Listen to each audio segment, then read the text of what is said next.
Amém. Eu tenho certeza que desde o início desse trabalho Deus tem falado aos corações. Isso eu não tenho dúvida, porque Deus está presente nesse lugar. E nós sentimos a presença do Senhor quando nossos corações, quando estão voltados totalmente para Deus. E eu pergunto a você, o seu coração está voltado para Deus? Você pode dizer amém? Então, se você disse amém, com certeza Deus falou no seu coração. Porque cada louvor, cada palavra, Deus tem despertado, Deus tem tocado, Deus tem renovado. E nós cremos que onde Deus está, alguma coisa tem que acontecer. Não é por acaso que estamos aqui, queridos. Nós não estamos aqui simplesmente para marcarmos ponto. Estamos aqui porque nós queremos Deus. Estamos aqui porque necessitamos e reconhecemos a grandeza do nosso Deus. Aleluia. Nós vamos estar adorando ao Senhor. E esse louvor que diz que pode tudo falhar na nossa vida, mas o nosso Deus, a quem confiamos, a quem depositamos a nossa fé, Ele não falhará, porque Ele é fiel. Se você tem essa certeza, eu gostaria de que você virasse para o irmão que está do seu lado e dissesse para ele: meu irmão, através da sua fé, você pode todas as coisas, no nome de Jesus. Profetize isso na vida do seu irmão. Você pode, queridos, todas as coisas, no nome de Jesus. A partir do momento em que você obedeça a palavra do Senhor, a partir do momento em que você ande nos caminhos do Senhor, com certeza você pode todas as coisas, porque o Senhor é quem te fortalece. Aleluia. Vamos adorar a Deus.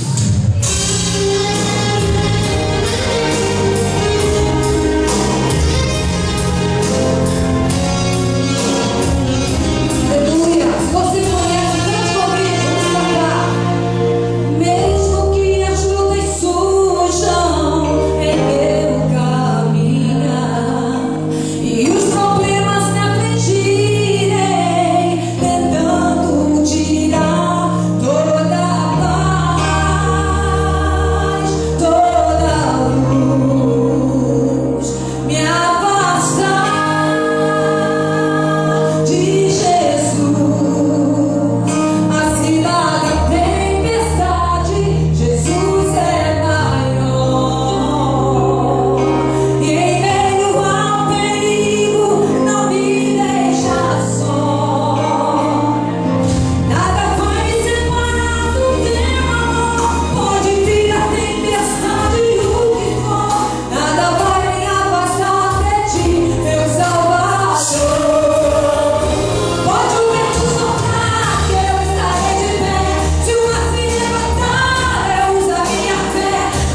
abençoe, queridos. Amém.